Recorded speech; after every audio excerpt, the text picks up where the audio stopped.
Hey everyone, Peter Zeihan here, coming to you from a very foggy Colorado. It is the 16th of February, and the news today is that Russian prison authorities have announced the death of Alexei Navalny, who was a political prisoner who had the audacity to criticize Vladimir Putin and run for office long ago, years ago, and has been in prison ever since. He was transferred about a year ago to a high-security prison in the middle of nowhere in Siberia. It was an old Soviet gulag. This is basically where the Russian government sends people when they want them to die because it's cold, it's brutal, there's no heat, and medical service is deliberately denied.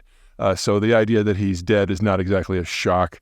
The Russian government very well could have actually executed him, and no one would know.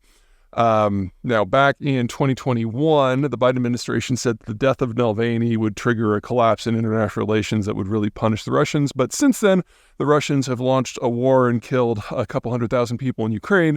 So pretty much all of the stops that could be pulled out have been pulled out. And about the only way to punish the Russians now would be to send a lot more weapons to Ukraine or to do an outright block of all of their energy exports, neither of which on the moment, for a mix of political and economic reasons, are on deck. So I don't want to say anything weird like, the Russians are going to get away with this because there's a lot going on, but don't expect any sort of tactical response from the Americans in general or the West.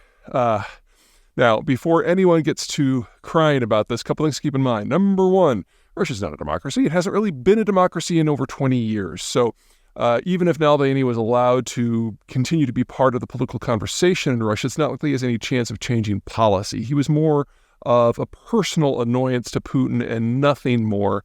There are other people within the ruling party who have decided to run for presidency against Putin on a very nationalist ticket, but just be opposed to the war, and they're not being allowed to participate either. So it really doesn't matter. It's something that pro-democracy activists in the West get really excited about because he's a name that more people know, but he was never going to have any influence.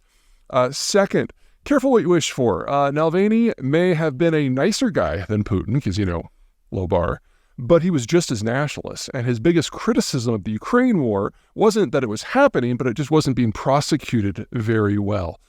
People forget that the strong predilection among Russians is to continue the war. They just don't want to be part of it personally. The idea that Russia needs to expand its borders in order to survive is not one that is particularly debated in Russia. It's generally been their security policy for 400 years, that as long as your external borders are flat and open, you're not safe. So you have to go through Ukraine to get to Romania and Poland and the rest. Now, of course, that's bad for Romania and Poland and the rest, but the Russians are not misreading the map. And unfortunately, that gets wrapped up in the political discussion so that folks like Navalny appear more important than they really are. So, I feel bad for the guy and his family, but we were probably always going to get here.